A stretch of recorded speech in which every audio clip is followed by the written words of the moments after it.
You are now listening to Conscientization 101, an online magazine combining reflection, music, and action through independent media. I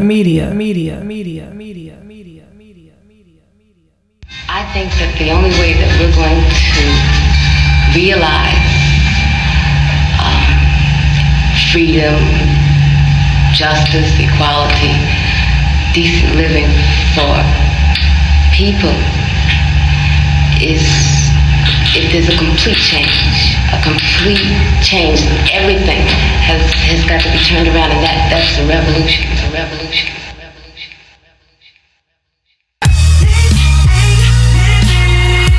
Standing on the edge of a cliff. Tense from the stress that you're in. Can't afford to feed kids.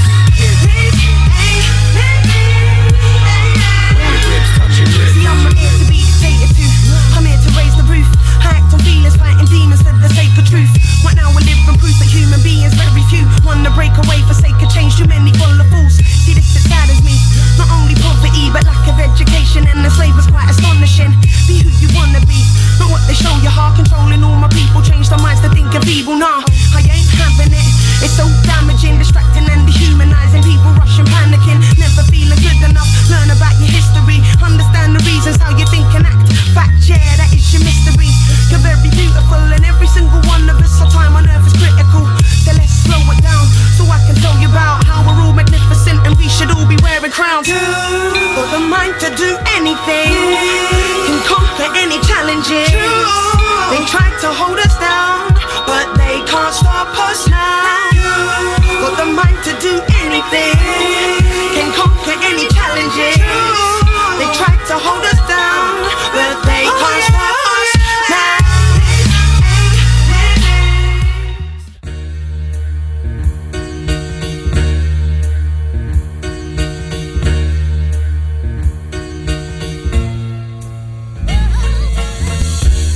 Yeah, hitting you with a double dose of that Caxton Press. Yeah.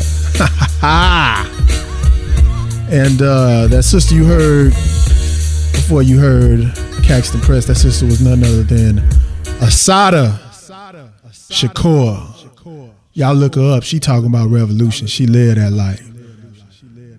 The ancestors be with you, sister, in Cuba. That's right.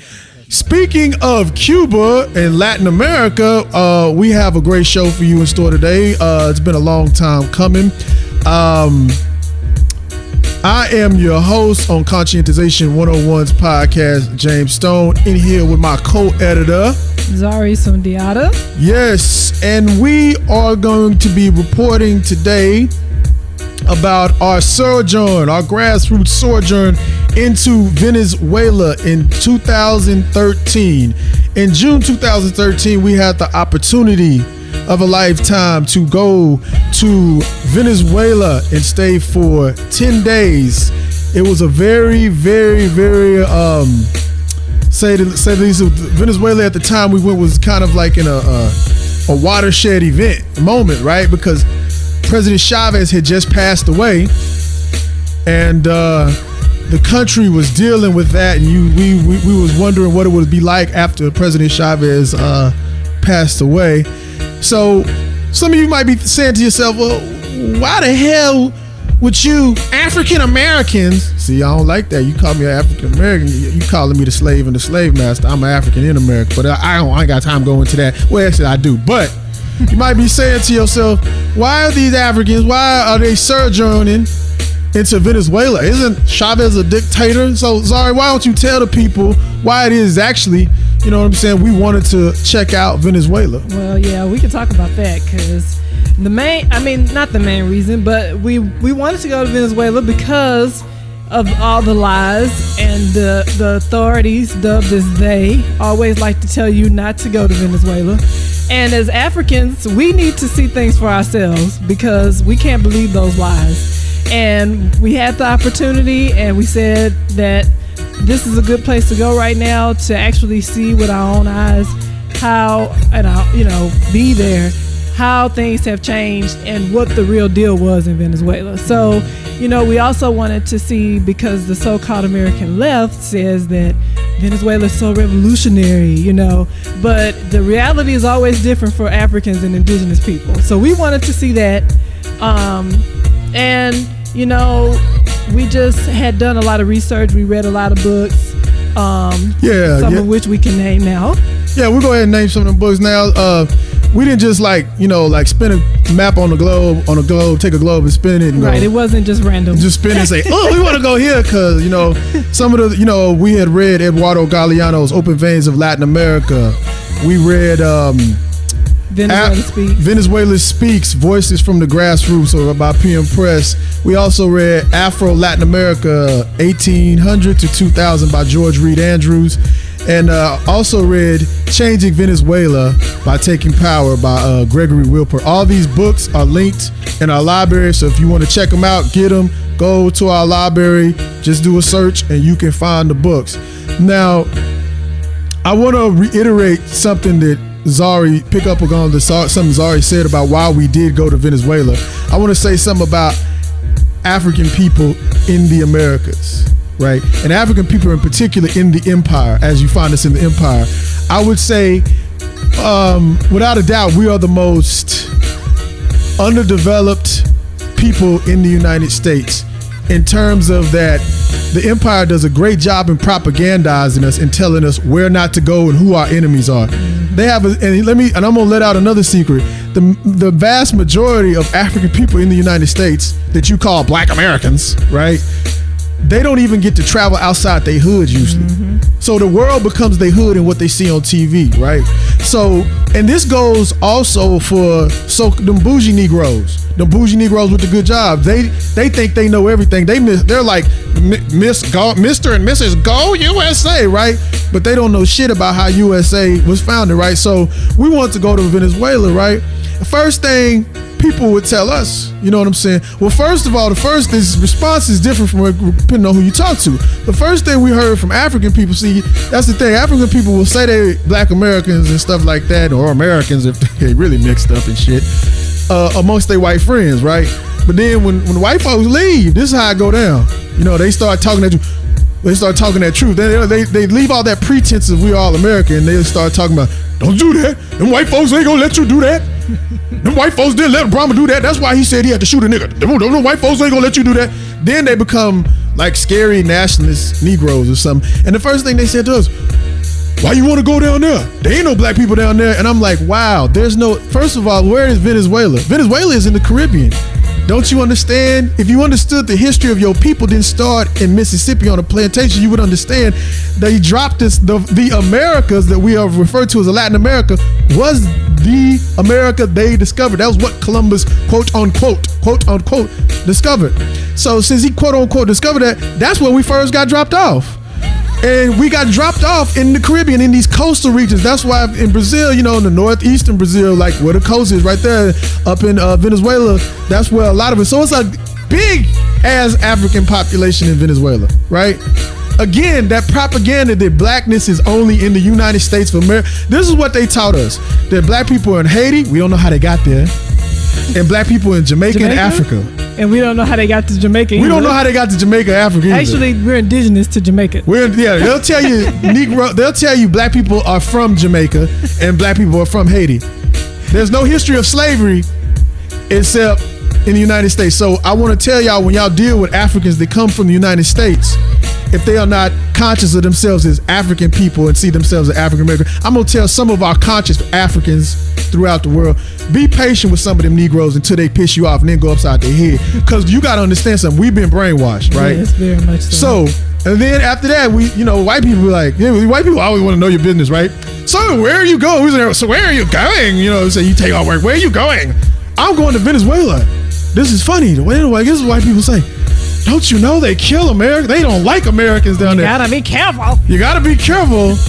They don't like Americans down there. And I was like, oh my God, I'm an American now? All the Africans getting shot in the back by the police, the Trayvon Martins and everybody. I'm tired of everybody acting like Trayvon Martin is something new. right? The people say, oh man, they're doing this like Trayvon Martin. Correction, if you know the history of your people in the Americas and in the world, you say, oh, they ain't Trayvon Martin. Look, that seems like it's par for the course. Okay, so I want to reiterate that, and so we wanted that's some of the things we want to say. Now switching up and kind of, making it, so I won't go off on tangents and stuff. We did our research. We did a lot of research. Named the books. Okay, I'm sorry. I'm. You see, this is what happened with Zari. What? Venezuela speaks. Venezuela. Okay, wait. This is what I wanted to say before we get into that. All right, because I'm in the studio. I'll be going off. All right. I want to tell y'all about, so pretty much the responses of when we went to Venezuela was two different things, two different responses, right? But we do know there was an indigenous population, African population, and the Spanish were the white people that, enslaved part of the Europeans that enslaved us and enslaved the Indians too, indigenous people of the Americas too, right? So the thing about it is, I'm gonna tell y'all a funny anecdote. We were on the plane, right? We were on the plane, and this sister from Brooklyn, this African sister looked at us. She was from Brooklyn. She said, looked at us with like, terror. are you sure? With terror. Yes, sorry. She looked at us and said, are y'all sure y'all want to go down there? And this wasn't like, like she was scared of like the Chavez thing. That was not in her mind. She, was a stewardess, and she'd been all the way around the world. And what she had told us is like, yo, these people, some of these Spanish people in here from Venezuela, like the upper classmen, are some of the most racist, anti-black motherfuckers in the world. And we were on the plane with the opposition. And you can tell we was on the plane with the opposition. I mean, they looked at us like, this is, where are your chains? You're supposed to be in Casa Grande, nigga. I mean, it was like, you could feel the night. I felt like I don't know how to say Toby in Spanish or some shit like that, but they was gonna name me the Spanish version. I was in the TARDIS going back in time. I was using this fool talking about Doctor Who and shit, but yeah, it was pretty crazy. And the sister said, "Y'all be careful." She said, "These people in here, they are dragons. They look at us like we ain't shit." She said, "I'm gonna tell you, brother. You and this sister, y'all be careful down there." Say, I'm just saying. And I'm telling you, the anti-black racism, you can kind of feel that shit, dog. You know what I'm saying? I'm not even trying to be. And it's different in Latin America, right? Because the white people confuse you up in the United States and tell you, they call all of us are gringos, just like we're all American now, right? I never got called gringo once. I'm gonna tell you what they call you. They call you negrito. And I wasn't surprised because we had done the research. A lot of times people go, if you go someplace as a tourist, your ass gonna get treated like a motherfucking tourist. Have some respect when your ass travel and learn about a place you go there besides being a damn tourist. So I wasn't surprised when everybody, was, hey Negrito, and stuff like that. Also, experienced a little anti-black hostility from this one little dude, you know what I'm saying? I might have to, I ain't gonna say nothing about that. But anyway, that got handled, so we all good, we don't play that. But Zara, do you want to add anything? Because I be talking too much, like Big Cakes, I be thinking too much. You know what I'm talking about? Well, shout out to Big Cakes, I'm sorry. I'm thinking too much, my head's hurting. I'm thinking too much, my head's hurting. Mind how you go blood, the feds lurking. Origami, keep the bread working. We had a guide. We went with a group. We had to tell the sister we're going with a group, so we went with a group. And we had a guide, and our guide, his name was Leo Lameda. And we got a chance to, after all the hustle and bustle of the rigorous schedule and agenda that we had a chance to interview him. And so we got a chance to interview him. And Leo, he's an interpreter, and he works mostly freelance, and he also works with a group called Global Exchange. And he, in the interview, we get into a lot of the history of Venezuela and all that good stuff. Yeah, Leo's like a really fascinating person. He had when he graduated from university, him and some compañeros started a translators collective called Click. Yes, you're right. He did start Click. I forgot to mention that. So without further ado, this is C101's interview with Leo Lameda in Caracas, Venezuela. Venezuela under Chávez. A lot of controversy where I'm from. Not my origins in Africa. Haha, y'all always know I always pump that. But when I was born in the States, he's the devil. He oppresses his own people. I walked around, I didn't see nobody get shot in the head or anything like that. So I didn't really see that oppression. I saw people like, involved in commerce buying shit. It was kind of like normal, as they would say. So Venezuela under Chavez. Can you tell us about that? And because the image in the media from just parochial left is like Chavez has shown the people the way. They have not known any other way. And when he, passed away, the people, I don't know, reverted to sucking their thumbs. I don't know what happened because you need a strong leader. And the right, they say Chavez is oppressing his people. But at the same time, when we said we want to make our sojourn into Venezuela, they would say that they hate Americans. And the irony of it is I've never been considered American when I was in America, but then I became an American when I went to travel abroad. I've always been that black guy. But can you explain Venezuela under Chavez and explain some of the nuances that some of us outside of the country might not be aware of? Yeah, well, the interesting thing is you always hear on media what the editors want you to hear. So, and that plays both sides. Mm-hmm. The first thing I would like to state about Venezuela is not Cuba, for good and for bad. Like people say, oh yeah, Venezuela and Cuba. Yes, it is a sister nation. Yes, we share the language. Yes, we have a collaboration agreement. Mm-hmm. Like we have collaboration agreement with the United States mm-hmm. or exactly. any other country, But, Venezuela has always been a capitalist country. Consumerism still big. Mm-hmm. We're trying to move towards socialism. But it's complicated because when it's in your culture, when it's in your mindset, then you consider this unfair that, you take the capitalist mindset out of you before the other guy does. Like, you want to share everything, your wealth, but, you wait until the other guy starts. Exactly. you don't want to be the first one to move on that shit. You're like, yeah, I share when you share. Yeah, I see you sharing, then I'll share. Okay? So... a little bit on Venezuela that you might not know. Like before being an oil country, we were an agricultural country. We export a lot of sugar cane, cocoa, rice, plantains. I'm gonna use derogatory term. We were a banana republic. Mm-hmm. We just produce our fruit. We had the United Fruit Company from United States importing our. Oh wow! Yeah, importing United Fruit Company. Yeah. Latin America. I never knew about them. So, they were here and in Colombia, and they're still in Costa Rica, for example.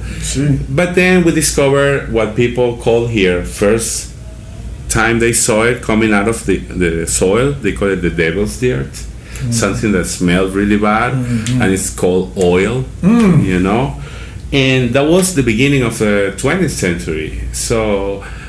few people know that we were the first country in Latin America to pay our debt to the foreign countries we had because of our civil war in the 19th century. So, beginning of the century, no debt, oil-producing country, agriculture all right, very fertile soil. You might think we are now like the owner of the whole continent, but we are not. We are not, and we are not because we have always depended on other people to grow technologically, to grow economically. Like, for example, in the 70s, I'm telling you a little bit of history. In 1958, we had our first democratic republic. So our first democratic constitution, it comes from 1961. Very advanced constitution for the era. There were some human rights observed in our constitution, and that's a lot to say. Mm-hmm. That constitution had over 130 articles. If you compare it to other people's constitution, like United States, how many? Like 15, I don't know, and a couple of amendments. You know, See. It's very advanced. It's very detailed. But we were fooled politically at the time. Like, we got our freedom, we got our liberty, no more dictatorship. But there were two parties that made us believe that we were having a choice. Action Democrático. You know, it was Acción Democrática, Sí. which is social democrat, Democrats. and we had COPEI, Ah. which is social Christians. Oh, yes. I know what So- that's like, the Republicans that say. Yeah, maybe it's familiar to you. I'm telling you, we were fooled for many years. Oh, yes. You know, our people were fooled, you know, into believing that we had a choice, that there were two different parties that had two different goals. But actually, they were pacted. They had a pact. They signed it and everything. That's right. And we found out 40 years later. So they never informed you that they had signed this pact. They said they had some rules for, what's the word they use? Governability. But they never said there was actually a pact. So this pact between these two parties excluded the Communist Party. So the Communist Party never got anywhere because they were stealing the votes. Yes. So this is up to like 1958 up to 1999. That's a quick fast forward, right? But let's go a little further back in 1989. 1989, Presidente Carlos Andrés Pérez is re-elected. It's a funny thing, he is re-elected because he's a social democrat, so he's like on the center left, Yes. and he ran on this campaign of nationalization of everything, like everything should belong to Venezuelans, so the wow. wealth should be distributed among people, and he won. I mean, how couldn't he? He couldn't even win, yeah. I mean, that's a winner campaign. As soon as he gets into power, he signs with the International Monetary Fund, so he gets IMF. Yeah. so he gets more in debt. But there were conditions It always is. attached to it. Structural adjustments. All the subsidies, medicine, food, you know, education should be Privatized. cut down and start privatization process. See? 1989, that was like he got into power first week of February. February the 27th, Monday, people couldn't afford to go to work. Imagine your bus fare, like increasing 150% overnight. So if you pay $1 to go to work, then you have to pay $2.50. So that's $5 a day because you have to go on. And then let me take a wild guess. Your salary didn't go up as well? Nope. Oh, that's kind of funny. I just salary might go up. Since everything else is catch up with inflation. Nope, at all. That's how these dictatorship things work, I guess. So they had on a Sunday, they had removed the subsidy on gasoline, you know, and they already had removed the subsidy on food. So we were paying our bread was increasing 50% every 2 days. Whoa. They wanted to kill us out of hunger. Yeah.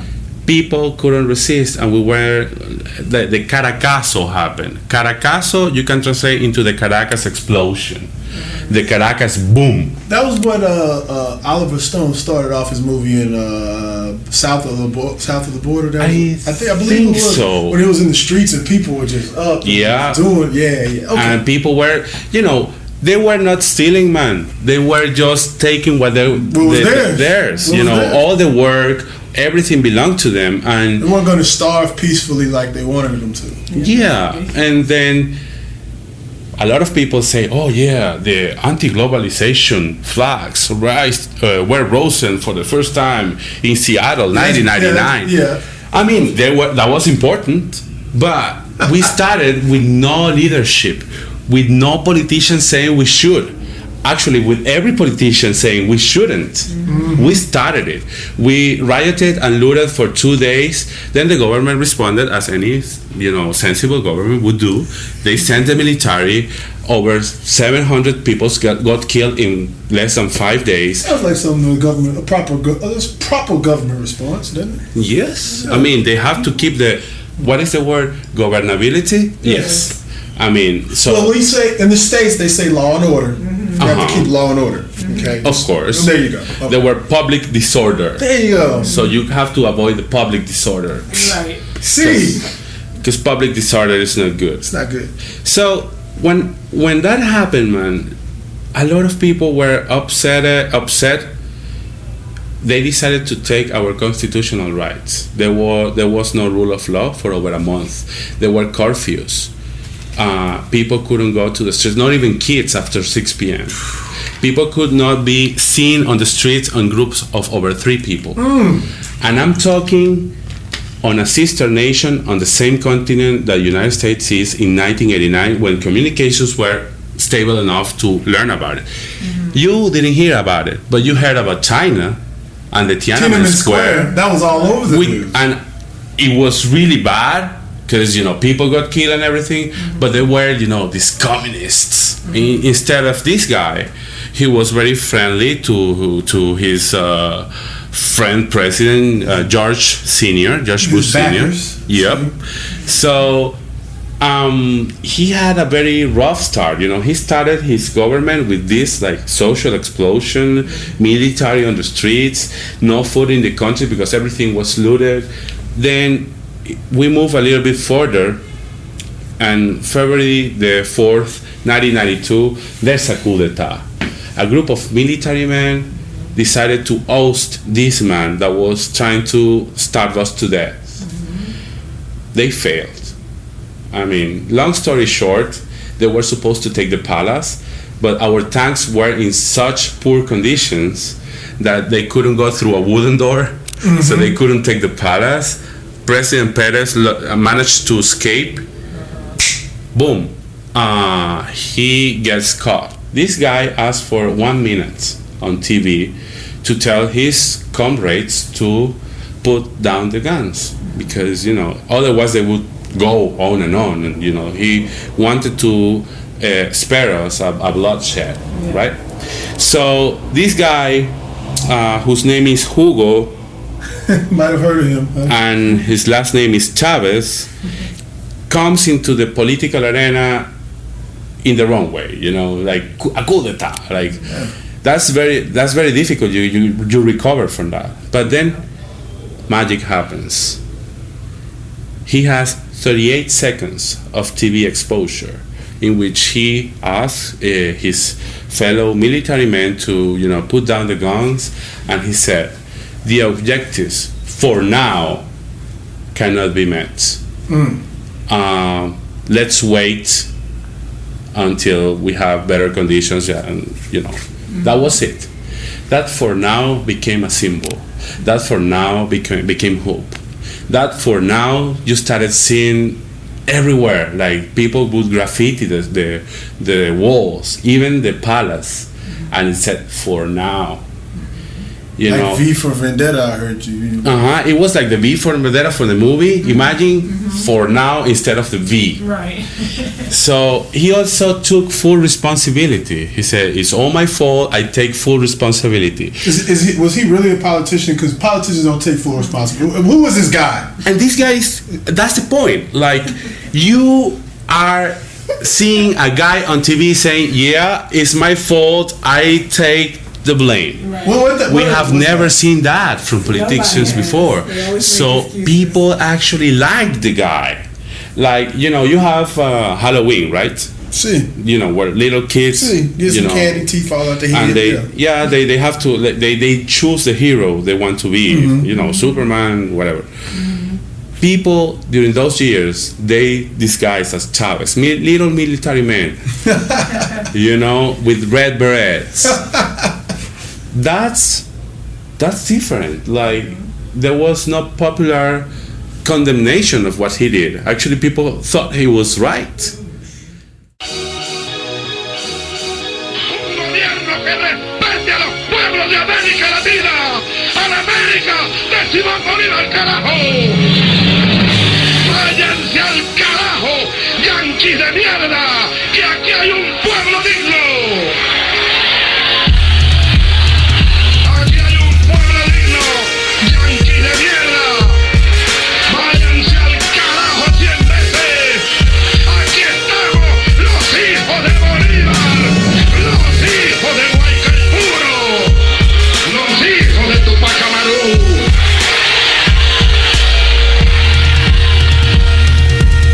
Not get it fucked up, don't get it twisted. This is not a plea for you and me to all get along. Sing songs, live happily ever after like we can fall.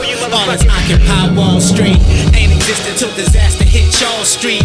When the unemployment rate among Africans acting like Americans had to be high enough to make the homicide rate jump among us 100%. While y'all was saying wasn't nothing fucking wrong with your government, and us niggas just lazy than a son bitch. Now the same shit happening to lily white America, so now it's just cause for hysteria. Illegitimate cause for the beggars to all fall, but it was all good when it only affect the hood.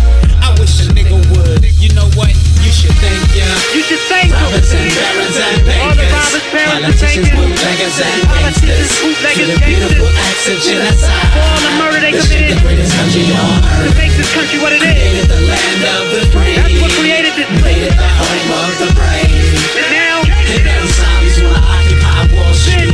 Bitch, please. That patriotic fever, it make you never mind free zones and sweatshops so you can rock fly sneakers. While your world leaders redefine genocide is fighting for your freedoms. It's deceiving, but your conscience must believe them just to justify the reasons they behaving like demons in the world arena.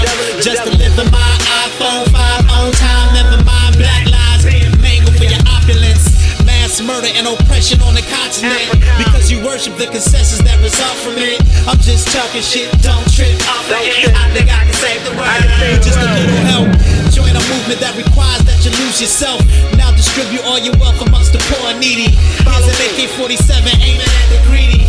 Baxter, we redefining how you classify gangster. you should thank robbers and barons and all the bankers, robbers, barons, and politicians, bankers, bootleggers and politicians, gangsters, to bootleggers, the beautiful gangsters, acts of genocide, for all the murder they this shit committed, the greatest country on to earth, make this country what it is. created the land of the free. That's what created this made it the home of the brave. And now, Zombies wanna occupy Wall Street. Bitch, please. Emiliano Zapata, I'm nice with the shadow whenever I spot her. Rich slave maker of the human being. I'm in closet, the magazine. My design is what's inside my jeans. Guess it's my true religion. So much more than just a true and living superstition. Science fiction in the form of written premonitions. I ain't debating niggas over frivolous positions that don't alleviate the people's slave-based condition. Worldwide affliction, perpetuated by the hatred of a racist system. Fuck how you take it, it's the tutu and I'm in submission. Nigga, listen, shit is bigger than the side of Trenton. A Bentley Cooper Gucci suit, a supermodel pigeon. Get the money, join this war against the global prison. Niggas forgetting that they riches felt a change opinion. They seek admission into 10% is world vision. That's kinda why I'm spitting. Thank ya. you should thank robbers and barons and all the bankers, robbers, barons, and politicians, bankers, bootleggers and politicians, gangsters, bootleggers, to the beautiful acts of genocide. for all the murder they This shit committed, the greatest country on to earth. make this country what it is. Created the land of the free. That's what created this Made it the home of the brave. And now, And zombies wanna occupy Wall Street. Bitch, please. All right, you were just listening to Wise Intelligence, Robbers, Barons, and Bankers. And did you notice at the top of that song, that the intro to that song was none other than Hugo Chavez. That's right. And we really like that track. It was appropriate for what Leo was talking about. It was appropriate for the people of Venezuela all the way to the people that find themselves inside the empire. Zara, won't you explain the significance of that song, Chavez, what Leo was talking about? Break that down, because some people just want their iPhone 5 and don't care about, you know, the pillage of imperialism and stuff like that. And they want to give charity, and we want to help Africa. Never mind, they got Africans sitting up. They go past the hood with Africans in it that's called a hood, because they want to depoliticize and don't say it's an internal colony. And then they go to give charity. They go to give charity. So go ahead and break that down. Okay, so the Wise Intelligence song is talking about that self-indulgent attitude of how white people try to make their problems primary. And whenever, we have a situation where we bring up the contradictions in the African community and other people in the world bring up their contradictions, then it's like something that they can ignore. It's something that doesn't matter to them. And so we thought that song was relevant because that is essentially what an example. Venezuela is an example of that attitude, just deliver my iPhone 5 on time. Don't nobody care otherwise. I just want my new phone. And who cares about the social relations behind that in the rest of the world? And that was essential to the founding of this country. Yeah, I mean, when you really think about Chavez, Chavez is interred in, you heard Leo talk about the 4th of February, right? Chavez is interned, his body is interned in what's called the 4th of February Memorial, and we had the opportunity to go there. If you go to our Instagram page, at C101 Editors, you can see that we were there and check out some other stuff, plugging our Instagram page. And the thing about it is like, one of the things we saw there is like Chavez, you know what I'm saying? I'm not saying the Chavez the Magnificent, Chavez the Great, Chavez the Anointed One. We ain't talking all that shit they were saying about Barack Obama.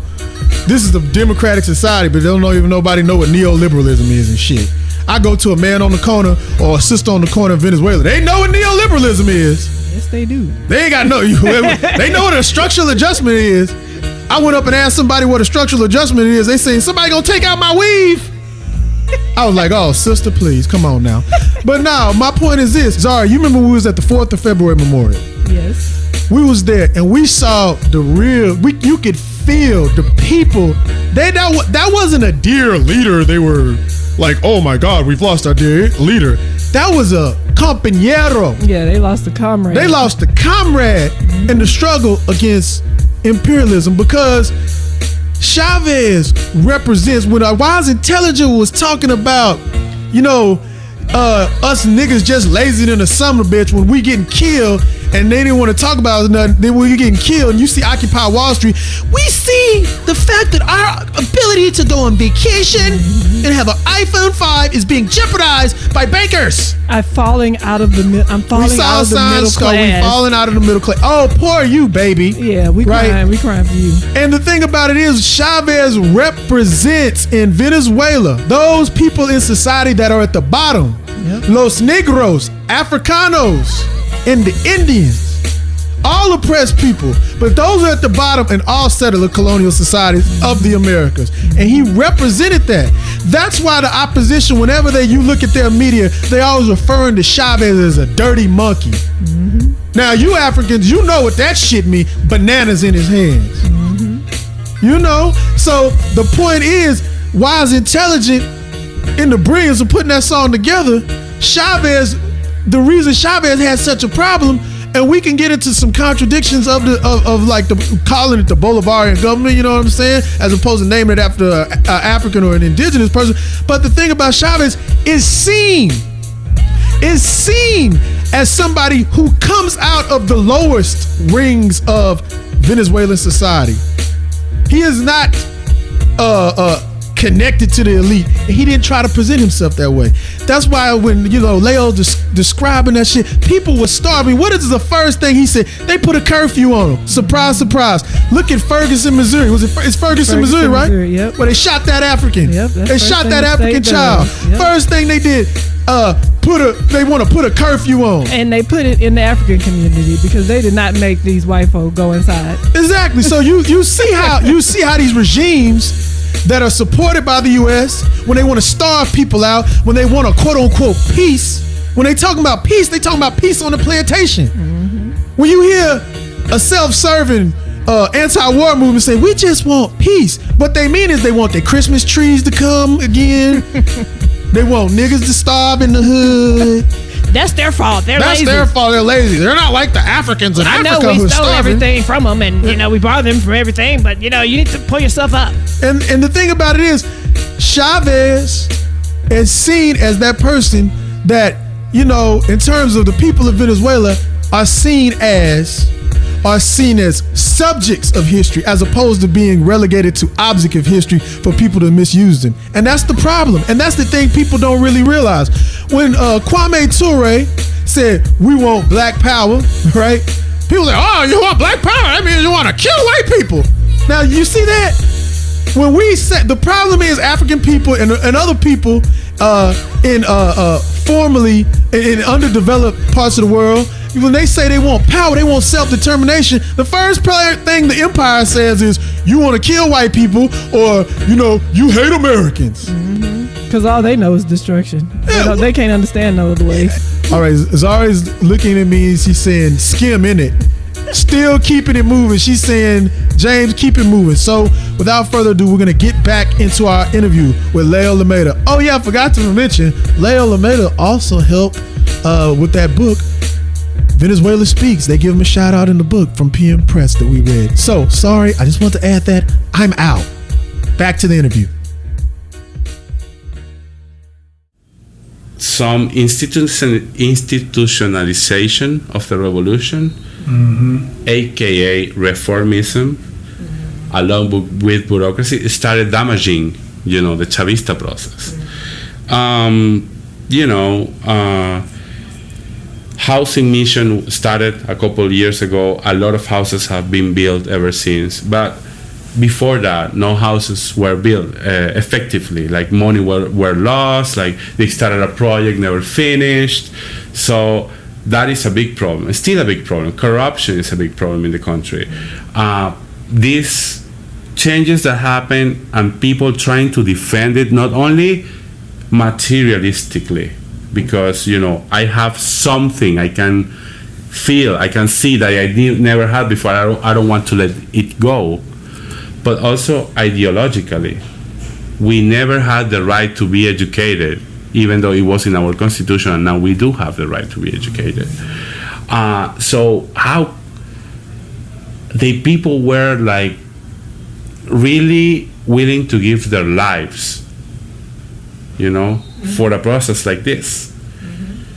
Chavez gets sick. This is 2009 when he first announced it. One thing I'm going to point out is that one of the flaws, the biggest flaws that this constitution has, is communication. They said it was something on a knee, but it wasn't. It was something in his abdominal area.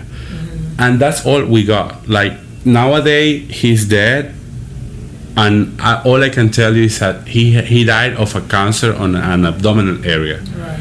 I don't know where. I don't know how big, how bad it was. I mean, I know everything about Kirchner cancer in Argentina, and he's from another country.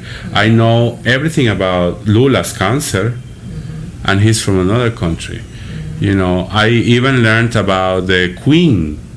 She had it was not a cancer but an illness, and she went on surgery, Queen of England, and I know about it. So they weren't very effective at communicating. One of the things you keep hearing at this point from 2000 up to 2013 when he dies is that people say, well, this process is happening. It's happening now because of us, and us with Chavez and Chavez with us. They say they saw Chavez not as a leader, but as a peer that happened to be in a power position, happened to give some advantage to the disadvantages. So all these cooperatives, all these things happened before Chavez, now had a place to be. We have a lot of pirate radio stations and pirate TV stations that were now converted into community media by law. So this is a guy that is providing with a legal framework for popular things that already existed. So it's not that he got there and he said, oh, well, today I'm going to instruct with my infinite wisdom on community media to the people, and now we have community media. Let it be done. Yeah, it's not like that. It's like there were guerrilla radios, guerrilla TV stations, and apartments, and now they have the permits. See? So this is an important thing, because Chavez is portrayed either as a dictator or as a very wise, unique leader that would lead the people to do stuff. I mean, without the people, Chavez would not gotten anywhere. So that's a point I want to make. So people kept saying, we are a team. Chavez and I, we are a team. He is my peer. The problem is the people surrounding him. And now there is the people surrounding him in power. So see, it's a very delicate situation. Because the guy who gets into power now, Nicolás Maduro, won by a very, very tiny difference. For the first time in history, Chavismo is losing grip on the elections. So I'm not saying this is good or bad. I mean, I'm just saying that there was a change. There was a lot of faith put in this man, and this man is only human. He died. His legacy, I think, is still alive in many ways, into cooperatives. He's still alive into people graduating from the mission. He's still alive in, community councils, people getting together and bypassing bureaucracy and getting the funds directly from the oil money to fix their own neighborhood without, asking and requesting without answer. So that is the legacy, the real legacy. Let me go ahead and ask you a question now. To everybody listening, this interview has been conducted after we've been on a rigorous, to say the least, 10-day in-depth reality excursion. I don't want to say excursion, but just in-depth reality, on-the-ground grassroots of the entire country, except for maybe the western part. We didn't go to Zulia State, which you said is kind of like my home state of Texas, where they want to secede. We got the oil, baby. Yeah. That's Zulia State. Okay. So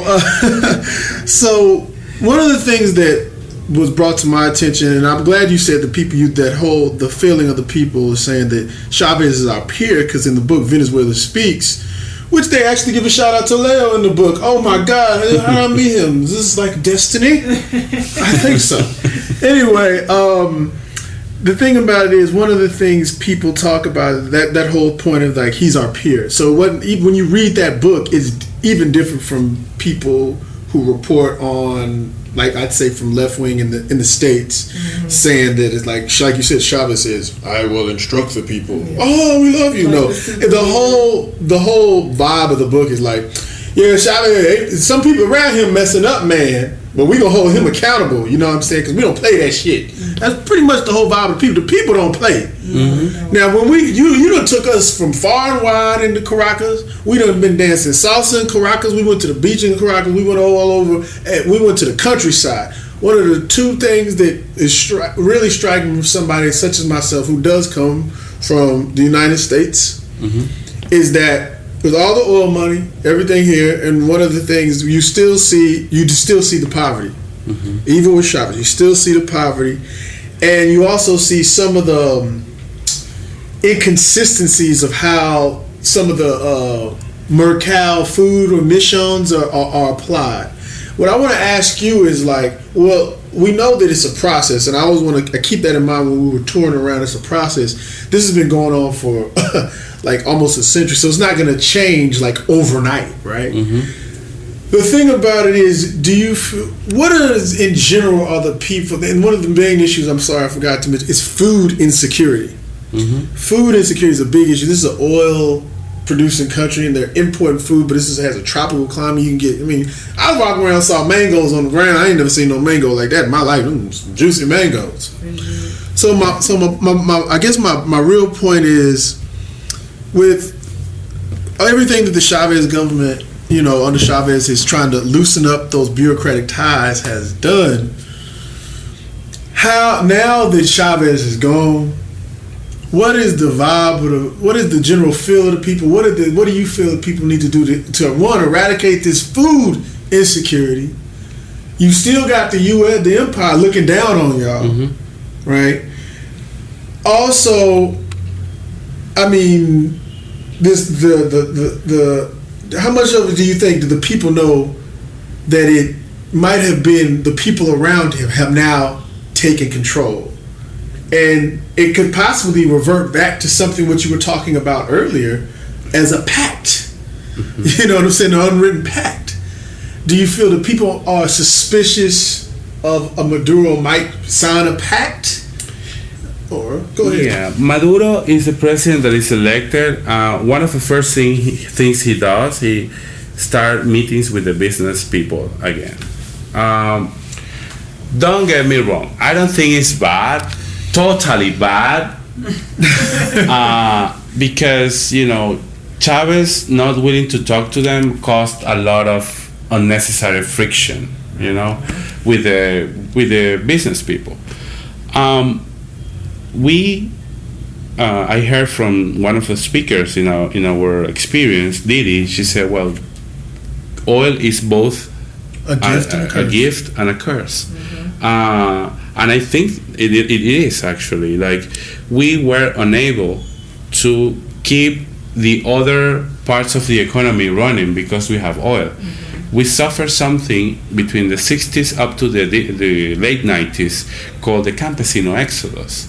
So all the campesino people, the people working the land, the people growing the food that I eat, that you ate, they actually moved to the cities to live in slum conditions because the cities have better opportunity to succeed. That was the lie. It's like the American dream sold in a very, very small, tiny environment, right? Mm-hmm. So you ended up with a formal city along with an informal city right into it, like informal housing. You see the shanty towns in the middle of two nice apartment buildings and stuff. So what happened with that is that we suddenly started from exporting food up to being, barely sustainable on our own needs, and then not being able to feed ourselves. So el pabellón criollo is a very tasty dish that you tried. It's rice, black beans, plantains, and shredded beef. That's our national dish. That's our pride. The beef is from Argentina. The rice is from United States. The plantains is from here, and the black beans are from Colombia. So at the moment, the big business or other countries want, we can run out of food. Food security is an issue, and it's big. It is. They cannot, and it's an issue that is not new. It has been there for years, but nothing effective has been done to revert it. We have invested in training for the campesino people, loans, machinery provided by the government. Nothing of that seemed to happen, seemed to work. What I think we should do is to start creating cities down south, because everybody moved to the northern axis of the country looking for a better future. They left behind very fertile land down south. So if you ask me what the solution might be, maybe a logical solution should be to create cities with infrastructure, schools, bakeries, hospitals and everything, and not like isolated villages down south, along, with big lands to be, exploited. And then start growing stuff, We at least need our corn. Yeah. At least. Because everything here is made out of corn. Once we start with one staple, we can move to the other. But, they are trying to look for fast solutions, so they are turning to Monsanto, they are turning to Cargill, to give like this fast-growing food that is actually poison food, that is actually, weird food, food that is not natural. Yeah. And that is a fast solution. In biology, there is a sustainable solution that takes a long time, or a fast, unsustainable solution that is very quick, but it's going to generate other problems. They're taking the shortcut. So I have two questions. So with what I wonder is with everything tied to the oil money, is there a concern that, say, like something happens with the Maduro government, you know, or like there's a perfect opportunity for the opposition to like make a move, you know what I mean, or it's a perfect opportunity for the U.S. to make a move. I don't know what it would be, but you know, there's like a space, and then oil production is stopped or something happens to where, and then everything is dependent on that money, so it'll affect and have like a ripple effect to everything that's tied to it. Is that like a major concern for most people? Have they thought about what might happen and how it might be remedied? Okay, I want to give you the non-official response. Okay, that's the one we like. All right, everybody, we're gonna have to leave it there for now. I did want to add that when we left Venezuela, we could feel that something was going to be changing there. Based on our research, like we said, we read all those books and our on-the-ground experiences, it was palpable that there were going to be some significant changes in Venezuela after Chavez died, and when we left. And whether or not those changes are going to be revolutionary changes or whether or not they were going to be co-opted by the opposition was not clear, but we see the situation that Venezuela is in now, and it's just evidence that things are always changing. And because they do have, so many people who are politically aware, and the people are struggling constantly, then, we'll be seeing more, and it just remains to be determined what direction that Venezuela goes in. So we know you want to hear Leo's answer to that question. So to hear the full interview, all you have to do is go to conscientization101.com or c101magazine.com and subscribe today, and you will have access to the rest of this interview and all of C101's interviews. So go to the site, look at the subscription benefits page for the full details, and recognize that you will be supporting 100% independent media. This episode has featured sounds from Caxton Press. The song is This Ain't Living from the This Ain't Living Hunger single, and Caxton Press, I Wanna See instrumental from the album Shame the Devil. We also played a song from Wise Intelligence called Robbers, Barons, and Bankers from his album El Negro Ghetto. And from Big Cakes, Thinking Too Much, Thinking, from his album Omnium Gatherum, The Assorted Collection. Don't forget to check us out on Twitter at Conscien1, that's CONSCIEN,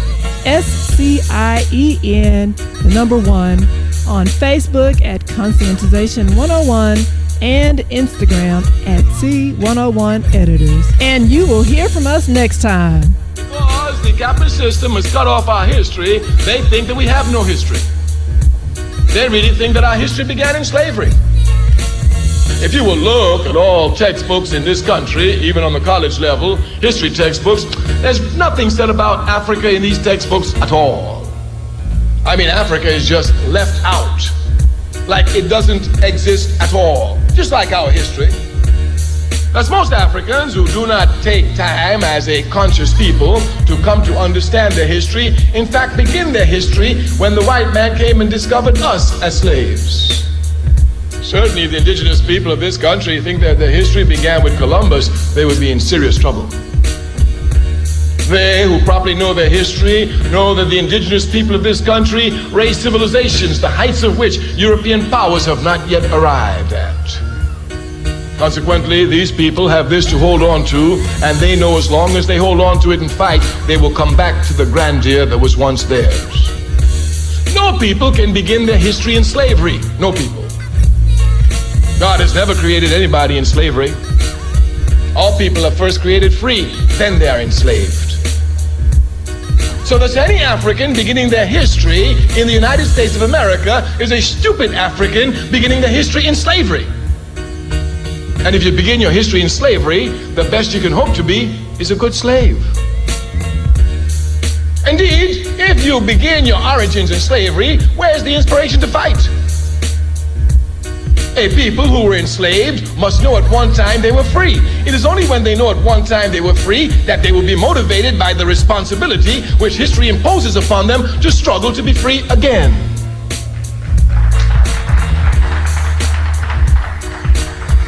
Any African wanting to know about their history and using their history as a weapon to fight must begin their history in Africa.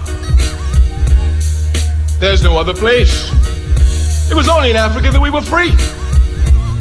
Thus it is in Africa that we must begin our history. Once we see in Africa how we were free, then we will come to see who imposed slavery upon us. We will come to know directly who is the enemy, what must be done to return to a stage of freedom again. Thus in the struggle for liberation, Africa is indispensable to us as our historical weapon.